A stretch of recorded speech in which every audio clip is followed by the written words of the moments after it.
Hello tenth class students. आज 6 जून 2020। सबसे पहले बच्चों, ग्रुप में मैं आपको एक महत्वपूर्ण सूचना दे रहा हूँ। वैसे ग्रुप में मैंने फ़ोटो भेज दी है उसकी, और ये सूचना मैंने लिख के भी दे दी है और उसकी कॉपी कर दी है। आज आपका जो है परीक्षाओं का कार्यक्रम डेट शीट घोषित हो गई है। बच्चों, आप लोगों का गणित का प्रश्न पत्र 20 जून 2020 अर्थात शनिवार के दिन प्रातः 9 बजे से 12 बजे तक होगा। टाइमिंग चेंज हो गया है। और दूसरा, थोड़ा बच्चा आपका जो पहले बैठक व्यवस्था हुआ करती थी मार्च में, वो थोड़ा परिवर्तित हो गई है, क्योंकि आपको बताया गया है, इस बीच आप सुनते भी होंगे न्यूज़ में, हमने फिजिकल डिस्टेंस बढ़ानी है, एक दूसरे के बीच में गैप ज़्यादा बढ़ाना है, इसलिए एक कमरे में पहले से कम बच्चे रखे जाएंगे। तो थोड़ा सा आपका जो बैठक व्यवस्था चेंज होगी वो उस दिन आपको पता चल जाएगी। आपका पेपर 9 बजे से स्टार्ट होना है, तो आप 8 सवा 8 के बीच में विद्यालय में अवश्य उपस्थित हो जाएंगे। 20 तारीख को आपका गणित का पेपर होगा, ठीक है। 21 को रविवार है, फिर 22 को आपका पेपर नहीं है।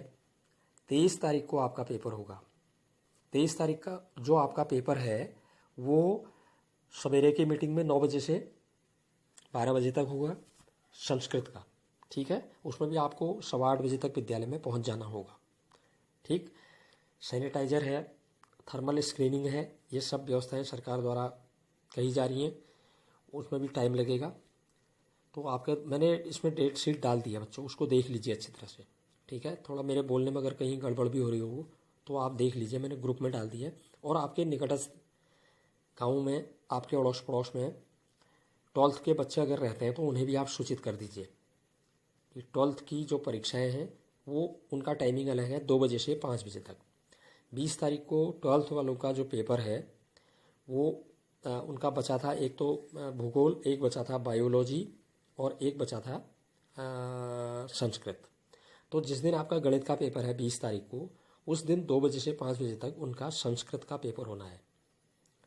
21 को इतवार है। 22 को आप लोगों का पेपर नहीं है, लेकिन 2 बजे से 5 बजे तक इंटरमीडिएट का पेपर होना है, बायोलॉजी का, जीव विज्ञान का। और 23 तारीख को आप लोगों का सवेरे 9 बजे से 12 बजे तक संस्कृत का पेपर होगा।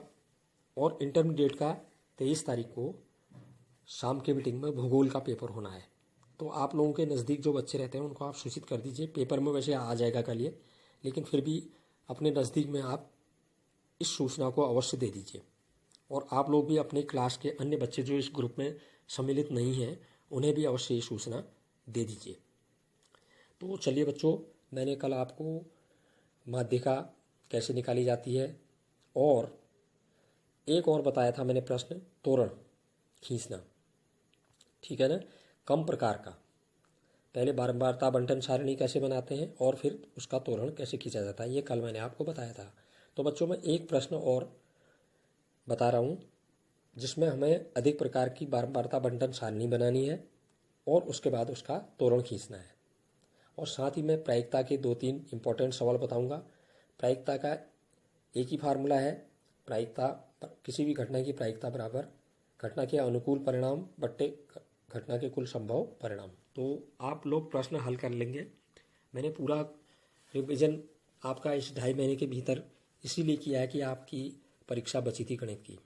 तो आप लोग ध्यान दीजिए। अभी भी बीच में आपको 20 तारीख से पहले जो टाइम मिलना है उसमें भी अगर आपको कोई शंका समाधान करनी है तो आप उस शंका को या उस प्रश्न को ग्रुप में शेयर करके मुझसे पूछ सकते हैं।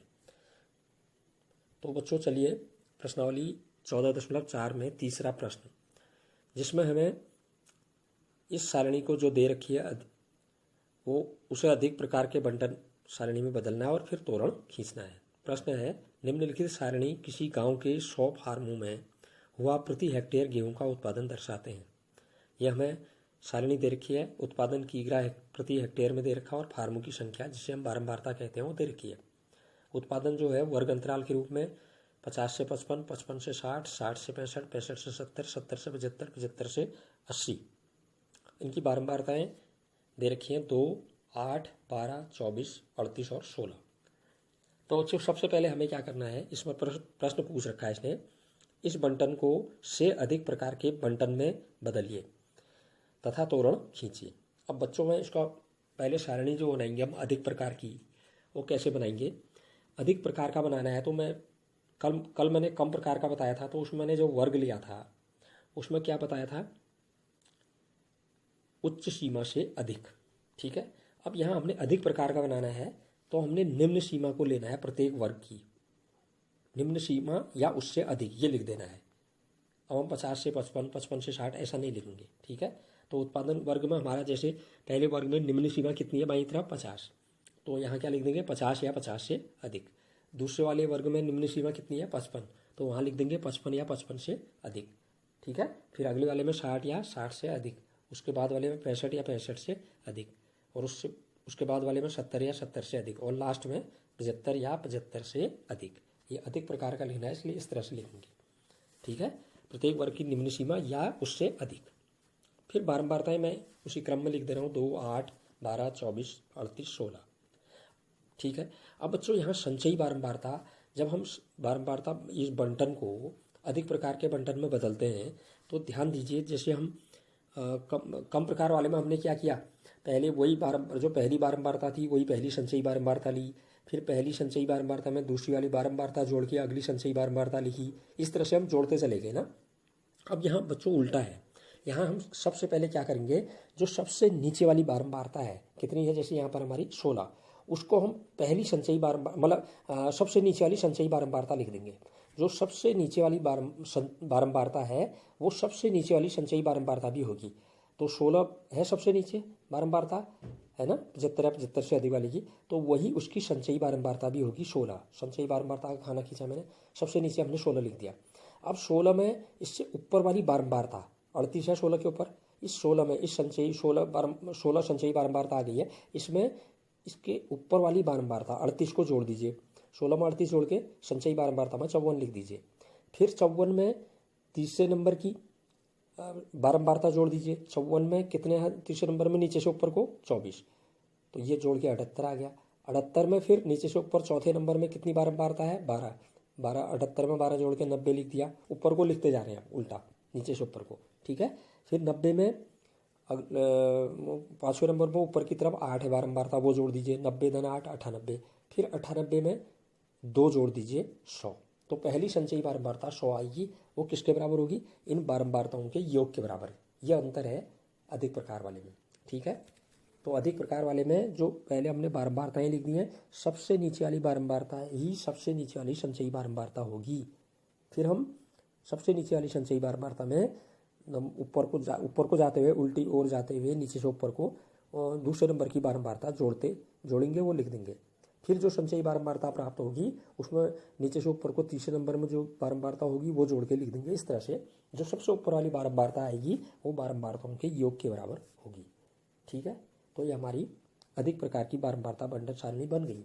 अब हम तोरण पर जो बिंदु आएंगे ग्राफ में उनको लिख लेते हैं। कैसे, निम्न सीमा कॉमा जो संचयी बारंबारता आई है, अभी बारंबारताओं से कोई मतलब नहीं। अब 50 उत्पादन वर्ग में लिखा है मैंने, 50 या 50 से अधिक, 50 हो गया, कॉमा 100 उसकी संचयी बारंबारता। फिर अगले में 55, 98, फिर 60, 90, 65, 78, 70, 54, 75, 16। तो ये हमारे ग्राफ के बिंदु आ गए। अब मैंने ग्राफ बना के आपको दिखा रखा है कॉपी में, आप ग्राफ पेपर बनाएंगे बहुत अच्छा बनेगा।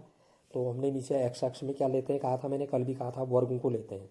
जो उत्पादन वर्ग है पहला वाला खाना वो एक्स अक्ष में लेते हैं, और जो संचयी बारंबारताएं हैं उनको वाई अक्ष में लेते हैं।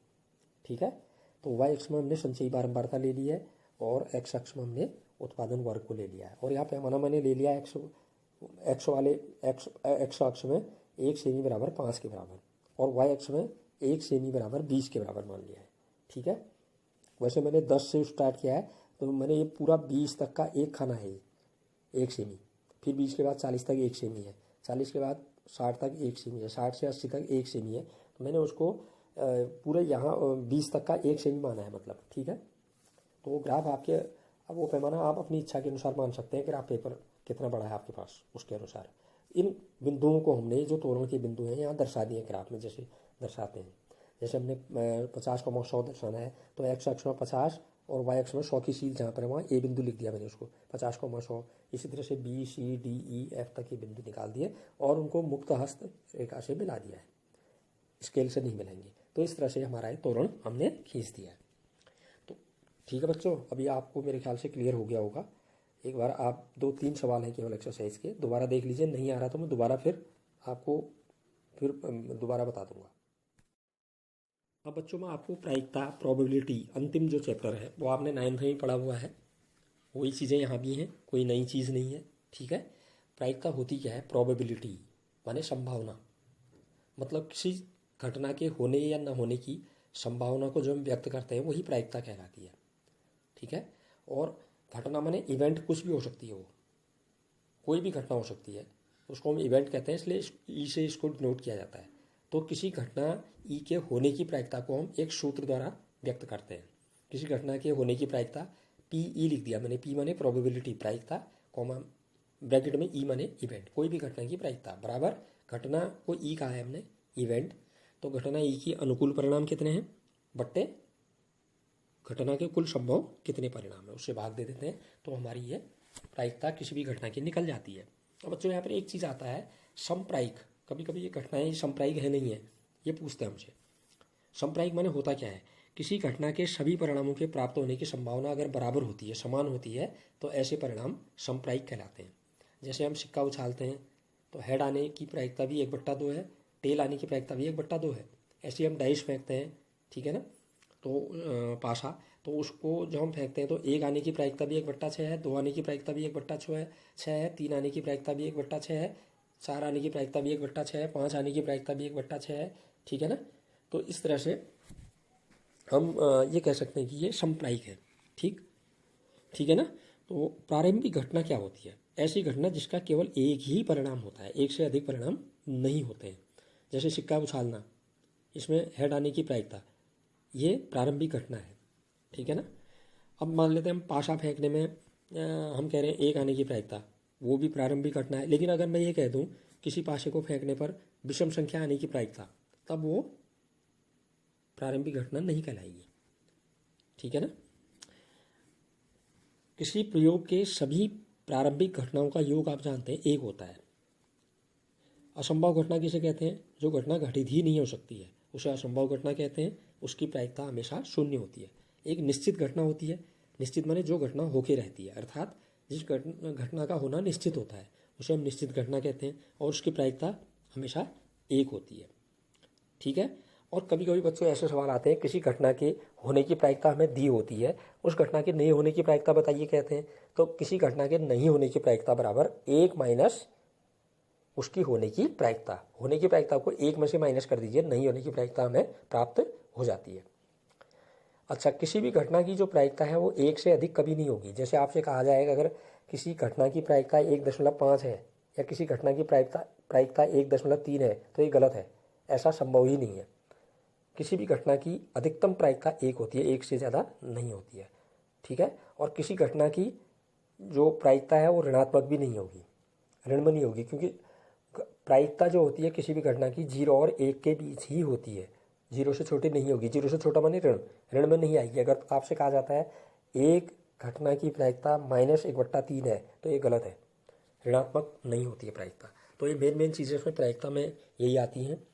अब मैं कुछ 1-2-3 सवाल आपको बता रहा हूँ जो इम्पोर्टेंट तरह के हैं, और बाकी सब एक से ही सवाल है, फार्मूला वही लगना है, अनुकूल परिणाम बट्टे कुल संभव परिणाम। मैं 15.1 प्रश्नावली का 13th सवाल ले रहा हूँ, 13वां। एक पाशे को एक बार फेंका जाता है, निम्नलिखित को प्राप्त करने की प्रायिकता ज्ञात कीजिए। नंबर 1 एक अभाज्य संख्या, नंबर 2 2 से 6 के बीच की कोई संख्या, नंबर 3 एक विषम संख्या। तो बच्चों जब हम पाशे को फेंकते हैं, डाइस को फेंकते हैं, तो ऊपर वाले तल में या तो 1 आएगा या 2 आएगा या 3 आएगा या 4 आएगा या 5 आएगा या 6 आएगा, इन्हीं में से एक कोई आ सकता है। ठीक है ना। तो यह कुल परिणाम कितने आ जा रहे हैं? हमारे घटना के कुल संभव परिणाम कितने आ जा रहे हैं? 6। ठीक है। अब पाशे को फेंकने पर अभाज्य संख्या कह रहा है ये। अभाज्य संख्या जब हम पाशे को फेंकेंगे अभाज्य कब आएगा? अब सबसे छोटी अभाज्य संख्या क्या है? 2। ठीक है। तो या तो 2 आएगा तब अभाज्य होगा, या ऊपर 3 आएगा तब अभाज्य होगा, या 5 आएगा तब अभाज्य होगा। तो पाशे को फेंकने पर अभाज्य आने के जो अनुकूल परिणाम कितने हो रहे हैं, या तो 2 आएगा या 3 आएगा या 5, 3 हो रहे हैं। तो यहाँ पर अभाज्य संख्या प्राप्त होने के अनुकूल परिणाम कितने हैं, 3। तो अभाज्य संख्या आने की प्रायिकता क्या हो जाएगी, अनुकूल परिणाम बट्टे कुल संभव परिणाम। अभाज्य संख्या आने के अनुकूल परिणाम बट्टे कुल संभव परिणाम। तो अनुकूल परिणाम 3 आए हैं, बट्टे कुल संभव परिणाम 6 है, 3/6, 3 एकम 3, 3 दूना 6, 1/2 आ गया। ठीक है। अब सेकंड में कहा है इसने कि हम पाशे को फेंकें और ऊपर जो संख्या आएगी पाशे में वो 2 से 6 के बीच की होनी चाहिए। अब 2 से 6 के बीच की, 2 से बड़ी और 6 से छोटी। तो 2 से बड़ी या तो 3 होगी, या 4 होगी, या 5 होगी। ये 3 ही परिणाम है अनुकूल। तो इसलिए यहाँ पर घटना के अनुकूल परिणाम कितने आ गए, 3। ठीक है। तो इसलिए 2 से 6 के बीच संख्या आने की प्रायिकता क्या हो जाएगी, घटना के अनुकूल परिणाम बट्टे घटना के कुल संभव परिणाम। घटना के अनुकूल परिणाम यहाँ 3 है और कुल संभव परिणाम आपको मालूम ही है 6 है। तो वही आ गया 3 एकम 3, 3 दूना 6। ये भी इसकी प्रायिकता भी 1/2 आ गई। अब ये कह रहा था लास्ट में कि पाशे को फेंकने पर विषम संख्या आ जाए ऊपर। अब बच्चों जब हम पाशे को फेंकेंगे डाइस को, तो विषम संख्या माने या तो 1 होगी, या 3 होगी, या 5 होगी। विषम माने जिसमें 2 का भाग पूरा पूरा नहीं जाता है। ठीक है। तो जब हम पाशे को फेंकेंगे या तो ऊपर से 1 आ जाए तब विषम होगा, या ऊपर से 3 आ जाए तब विषम होगा, या ऊपर से 5 आ जाए तब विषम होगा। ठीक है ना। तो घटना के कुल अनुकूल परिणाम कितने होंगे, फेवरेबल चांसेस 3 हो गए। या तो 1 आएगा विषम, या 3 आएगा विषम, या 5 आएगा विषम। तो घटना के अनुकूल परिणाम बराबर 3। ठीक। अब विषम संख्या आने की प्रायिकता वही विषम संख्या आने के अनुकूल परिणाम बट्टे कुल संभव परिणाम। विषम संख्या आने के अनुकूल परिणाम 3 आए थे, बट्टे कुल संभव परिणाम वही है, पाशे को फेंकने पर 6 परिणाम कुल आते हैं। तो 3 एकम 3, 3 दूना 6। इसकी प्रायिकता भी ये बच्चों कितनी आ गई, 1/2। तो यहाँ तीनों स्थितियों में प्रायिकता 1/2, 1/2 ही आ रही है। इस सवाल में थोड़ा सा ध्यान ये देना है, कुछ बच्चे गलती कर देते हैं। कहाँ पर, जो इसका पहला भाग था फर्स्ट अभाज्य संख्या, तो वहाँ पर 1 को भी लिख देते हैं अभाज्य में। बच्चों 1 अभाज्य नहीं होती है। ठीक है। 9 भाज्य में आती है ना, अभाज्य में आती है। ठीक। तो अब सबसे छोटी अभाज्य संख्या 2 होती है, ये ध्यान दीजिएगा। अब मैं इसी में अगला प्रश्न एक और बता रहा हूँ, ये 16वां प्रश्न ले लेते हैं। चलिए, किसी कारण 12 खराब पेन 132 अच्छे पेनों में मिल गए हैं। केवल देखकर यह नहीं बताया जा सकता है कि कोई पेन खराब है या अच्छा है। इस मिश्रण में से एक पेन यादृच्छया निकाला जाता है। निकाले गए पेन की अच्छा होने की प्रायिकता ज्ञात कीजिए। एक शब्द आता है यादृच्छया, रैंडमली जिसे हम कहते हैं, बिना देखे हुए अचानक कोई चीज़ हमने निकाल ली। ठीक है। अब बच्चों यहाँ पर क्या है, 12 खराब पेन 132 अच्छे पेनों के साथ मिल गए हैं। 132 तो अच्छे पेन हैं और 12 पेन खराब हैं। कुल 100 कितने हो गए, 44, है ना। कुल 144 पेनों में से 12 पेन खराब हैं और देख के हम नहीं बता सकते ये खराब है। सब एक सी दिखने की है, अंदर से आपको पता नहीं क्या खराबी है उनमें। ठीक है। तो इस तरह का ये सवाल है। हमें यहाँ पर क्या निकालना है कि हमने एक पेन निकाली और वो पेन अच्छी होगी, इसकी क्या प्रायिकता है। तो बच्चों यहाँ पर हमें खराब पेनों की संख्या कितनी दी है, 12, और अच्छे पेनों की संख्या कितनी है, 132। तो जो मिश्रण कह रहा था, ये मिश्रण मैंने मिला करके, तो अतः मिश्रण में कुल पेनों की संख्या कितनी होगी, 12 खराब होगी, 132 अच्छी होगी। तो 12 + 132 144, यही हमारे घटना के कुल संभव परिणाम हो जाएंगे। अतः इस घटना के कुल संभव परिणाम कितने आ गए, 144। अभी कह रहा था अगर हम एक पेन निकालें, अच्छा पेन निकलने की, अच्छा पेन अनुकूल परिणाम कितने, अच्छा पेन निकलने के, जितनी अच्छी पेनें होंगी। तो यहाँ पर अच्छी पेनें कितनी है, 132। तो अच्छा पेन प्राप्त होने के अनुकूल परिणाम कितने होंगे, 132। तो हमने प्रायिकता निकालनी थी, अच्छा पेन निकलने की क्या प्रायिकता होगी। तो इसलिए अच्छा पेन निकलने की प्रायिकता बराबर अच्छे पेन के अनुकूल परिणाम बट्टे कुल संभव परिणाम। अच्छे पेन के अनुकूल परिणाम कितने हैं, 132, क्योंकि 132 अच्छी पेनें हैं, बट्टे कुल संभव परिणाम कितने आए थे, इन दोनों को जोड़ के 144। तो 132 बट्टे 144। बच्चों इसमें 12 का भाग चला जा रहा है ऊपर भी नीचे भी। 12 से 132 को भाग दे दिया 11 बार, 12 से 144 को भाग दिया हमने 12 बार। तो ये प्रायिकता आ गई हमारी 11/12। एक सवाल और बताता हूँ मैं, बाकी तो सब एक से ही बच्चों, बिल्कुल इस सेम है। थोड़ा सा मैं अलग अलग छांट के बता रहा हूँ इसलिए कि जो थोड़ा सा अलग तरह के हैं। ये 23वां सवाल बता देता हूँ। 23वां सवाल देखिए, एक खेल में 1 रुपये के सिक्के को 3 बार उछाला जाता है। ध्यान दीजिए, एक खेल में 1 रुपये के सिक्के को 3 बार उछाला जाता है और प्रत्येक बार का परिणाम लिख लिया जाता है। तीनों परिणाम समान होने पर, समान कब होंगे वो, या तो तीनों में हेड आएगा या तीनों में टेल आएगा। तीनों बार, पहली बार उछाला हेड आ गया, दूसरी बार उछाला हेड आ गया, तीसरी बार उछाला फिर हेड आ गया, या तो ऐसा होगा, या पहली बार उछाला टेल आ गया, दूसरी बार उछाला फिर भी टेल आ गया, तीसरी बार उछाला फिर टेल आ गया। ऐसा होने पर, अगर ऐसा होता है तो क्या होगा, हनीफ खेल जीत जाएगा। अगर ऐसा नहीं होता तो हनीफ हार जाएगा। तो कह रहा है कि हनीफ के खेल में हार जाने की प्रायिकता ज्ञात कीजिए। तो बच्चों, जब हम सिक्के को एक बार हमने उछाला, मान लेते हैं हेड आ गया, फिर हमने दोबारा उछाला फिर हेड आ गया, फिर तीसरी बार उछाला फिर हेड आ गया। एक तो ये स्थिति हो सकती है, 3 बार उछालना है, ठीक है। या हमने एक बार उछाला हेड आया, दूसरी बार उछाला हेड आया, तीसरी बार उछाला टेल आ गया, तो यहाँ पर हार जाएगा आप, ठीक है। या ऐसा भी हो सकता है, पहली बार उछाला हेड आया, दूसरी बार उछाला टेल आ गया, फिर लास्ट में हेड आ गया, अभी भी हार गया वो, क्योंकि तीनों में एक सा नहीं आया, ठीक है। या चौथा हो सकता है कि हमने पहले उछाला हेड आया, फिर टेल आ गया, फिर टेल आ गया, तो यहाँ भी हार गया वो, ठीक है। या ऐसा हो सकता है कि अगर हम पहले टेल ले लें, पहले वाले में टेल आ गया, फिर हेड आया, फिर हेड आया, तब भी हार गया वो। या हमने पहले उछाला टेल आ गया, फिर हेड आया, फिर टेल आ गया, तब भी हार गया वो। या हमने फिर उछाला, उसके बाद पहले टेल आया, दूसरी बार टेल आया, तीसरी बार हेड आ गया, तब भी फेल वो हार गया, ठीक है ना।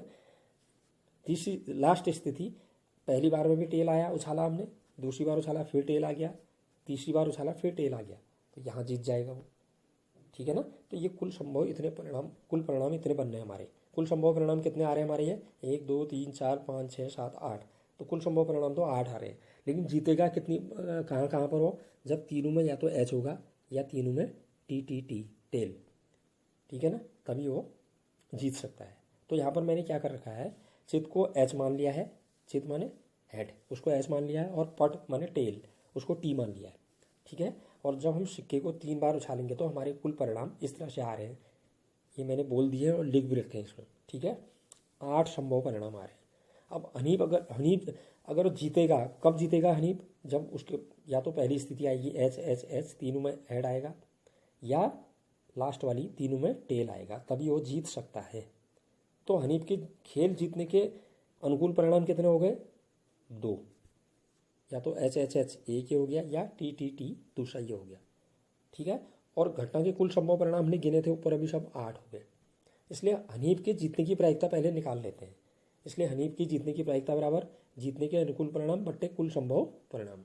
जीतने के परिणाम अनुकूल कितने थे, 2, और कुल संभव परिणाम 8, 2 एकम 2, 2 चक्को 8, 1/4 आ गया। लेकिन हमने निकालना था प्रश्न में हनीफ के खेल में हार जाने की प्रायिकता, तो इसलिए हनीफ के खेल में हार जाने की प्रायिकता माने क्या हुआ, नहीं जीतने की प्रायिकता। नहीं जीतने की प्रायिकता को ही हम हारने की प्रायिकता कहेंगे। तो हनीफ के खेल में हारने की प्रायिकता बराबर हम 1 में से जीतने की प्रायिकता को घटा देंगे, 1 - 1/4, 4 एकम 4 - 1/4, 3/4। तो ये बच्चों हमारी हनीफ के हारने की प्रायिकता आ गई। तो इस तरह के सवाल और भी हैं बच्चों, मैंने क्लास में अच्छी तरह बता रखे हैं, आपने 9th में पढ़े हैं, 10th में अच्छी तरह पढ़े हैं। मैंने ये 2-3 मेन सवाल फिर बताए हैं। आप इन सवालों को देखिए, और एक्सरसाइज का कोई सवाल आपको पूछना है ग्रुप में शेयर कीजिए। अब कुछ दिन बचे हैं, तो इन दिनों में मैं केवल टाइम दे रहा हूँ 15 तारीख तक। अगर कोई सवाल पूछना है आप ग्रुप में शेयर कीजिए, उसे पूछ लीजिए और अपनी तैयारी बढ़िया कर लीजिए। फिर आपको इतने दिन मिल ही रहे हैं, अभी लगभग 10 दिन मिल रहे हैं, तो आप बढ़िया ढंग से तैयारी करके अच्छे मार्क्स आप ला सकते हैं अभी, ठीक है। तो आप बढ़िया तैयारी कीजिए। मेरी बहुत बहुत शुभकामनाएं। जो इस ग्रुप में जुड़े हैं और जो नहीं जुड़े हैं उन्हें भी ढेर सारी शुभकामनाएं, ताकि आप अच्छे नंबरों से और अच्छे प्राप्तांक प्राप्त करके और आगे को अच्छी उन्नति करें। Thank you.